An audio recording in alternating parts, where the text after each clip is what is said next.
ጌታችንም በማይታበል ቃሉ ስማችሁን የጠራውን መታሰቢያችሁን ያደረገውን በዓላችሁን ያከበረውን እምርላችኋለሁ ብሏቸዋል። ከ154 በላይ አብያተ ክርስቲያናትን በኢትዮጵያ ሲያንጹ አብዛኞቹ ፍልፍል ዋሻዎች ነበሩ።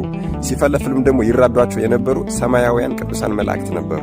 እነዚህ ቅዱሳን አምላክ በፈቀደው ሸዋ ላይም ንግሥናቸውን አጽንተዋል። እስከ የመን ድረስም እግዚአብሔር በፈቀደ ግዛታቸውን አስፋፍተው ክርስትናን አጽንተዋል። ከዚያም ቅዱሱ አብርሃ በተወለደ በ52 ዓመቱ ጥቅምት 4 ቀን ሲያርፍ ወንድሙ አጽብሃ ሀገሪቱን ብቻውን ለ15 ዓመታት ካስተዳደረ በኋላ በ379 ዓመተ ምህረት በ67 ዓመቱ ጥቅምት 4 ቀን እርሱም አርፏል ማለት ነው። ጌታችንም በማይታበል ቃሉ ስማችሁን የጠራውን መታሰቢያችሁን ያደረገውን በዓላችሁን ያከበረውን እምርላችኋለሁ ብሏቸዋል።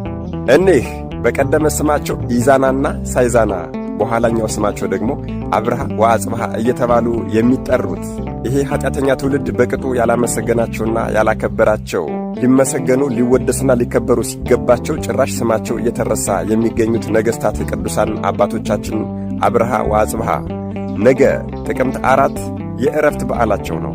መድኃኔ ዓለም ኢየሱስ ክርስቶስ ከነዚህ ቅዱሳን መንትያ ነገሥታቶች ረድኤት፣ በረከት፣ ምልጃ፣ ቃል ኪዳን፣ ፍቅርን አይለየን። አሜን። ይቆየን።